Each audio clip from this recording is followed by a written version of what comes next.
दोस्तों आप सभी का बहुत बहुत स्वागत है हमारे इस YouTube चैनल पे। दोस्तों वीडियो में आगे बढ़ने से पहले कृपया आप इस वीडियो को लाइक कर दीजिए, क्योंकि बाद में आप वीडियो को लाइक करना भूल जाते हैं। दोस्तों आचार्य चाणक्य के विचार की इस वीडियो में आप सभी का स्वागत है। दोस्तों अगर आप अपनी लाइफ में कुछ बड़ा करना चाहते हैं या ज़िंदगी में कुछ बड़ा बनना चाहते हैं तो हमारे इस चैनल को सब्सक्राइब करिएगा और आचार्य चाणक्य के विचारों को अच्छी तरह समझने के लिए वीडियो को अंत तक ज़रूर देखिएगा, क्योंकि अधूरा ज्ञान सदैव घातक होता है। दान देने का स्वभाव, मधुर वाणी, धैर्य और उचित की पहचान, ये चार बातें अभ्यास से नहीं आती। ये मनुष्य के स्वाभाविक गुण हैं। ईश्वर के द्वारा ही ये गुण प्राप्त होते हैं। जो व्यक्ति इन गुणों का उपयोग नहीं करता वह ईश्वर के द्वारा दिए गए वरदान की उपेक्षा ही करता है और दुर्गुणों को अपनाकर घोर कष्ट भोगता है। जो अपने स्वर्ग को छोड़कर दूसरे के वर्ग का आश्रय ग्रहण करता है वह स्वयं ही नष्ट हो जाता है।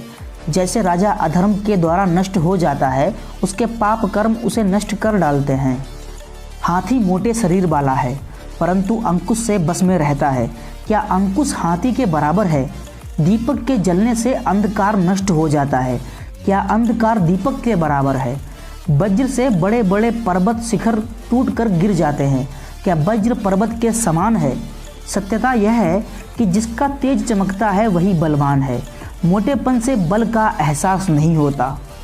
कलयुग के 10,000 वर्ष बीतने पर श्री विष्णु इस पृथ्वी को छोड़ देते हैं। उसके आधा बीतने पर गंगा का जल समाप्त हो जाता है और उसके आधे बीतने पर ग्राम के देवता भी इस पृथ्वी को छोड़ देते हैं।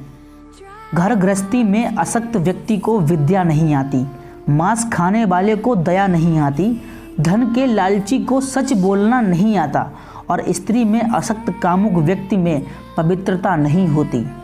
जिस प्रकार नीम के वृक्ष की जड़ को दूध और घी से सींचने के उपरांत भी वह अपनी कड़वाहट को छोड़कर मृदुल नहीं हो जाता, ठीक उसी के अनुरूप दुष्ट प्रवृत्तियों वाले मनुष्य पर सदुपदेशों का कोई असर नहीं होता। जिस प्रकार शराब वाला पात्र अग्नि में तपाए जाने पर भी शुद्ध नहीं हो सकता, ठीक उसी प्रकार जिस मनुष्य के हृदय में पाप और कुटिलता भरी है, सैकड़ों तीर्थ स्थान पर स्नान करने से भी ऐसे मनुष्य पवित्र नहीं हो सकते। इसमें कोई आश्चर्य नहीं है कि जो जिसके गुणों के महत्व को नहीं जानता वह सदैव निंदा करता है। जैसे भीलनी हाथी के गंड स्थल से प्राप्त मोती को छोड़कर गुंजा फल की माला को पहनती है। काम अर्थात व्यभिचार, क्रोध अर्थात अभिष्ट की प्राप्ति न होने पर आपे से बाहर होना, लालच अर्थात धन प्राप्ति की लालसा, स्वाद अर्थात जीवा को प्रिय लगने वाले पदार्थों का सेवन, श्रृंगार अर्थात सजना धजना, खेल और अत्यधिक सेवा अर्थात दूसरों की चकारी आदि दुर्गुण विद्यार्थी के लिए वर्जित हैं।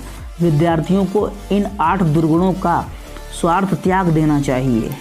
बिना जोते हुए स्थान के फल, मूल खाने वाला अर्थात ईश्वर की कृपा से प्राप्त हर भोजन से संतुष्ट होने वाला, निरंतर वन से प्रेम रखने वाला और प्रतिदिन श्रद्धा करने वाला ब्राह्मण ऋषि कहलाता है। जो व्यक्ति एक बार के भोजन से संतुष्ट हो जाता है और 6 कर्मों यज्ञ करना, यज्ञ कराना, पढ़ना, पढ़ाना, दान देने और लेने में लगा रहता है और अपनी स्त्री से ऋतुकाल अर्थात मासिक धर्म के बाद ही प्रसंग करता है, वह ब्राह्मण कहलाने का सच्चा अधिकारी है। जो ब्राह्मण दुनियादारी के कामों में लगा रहता है, पशुओं का पालन करने वाला और व्यापार तथा खेती करता है, वह वैश्य कहलाता है।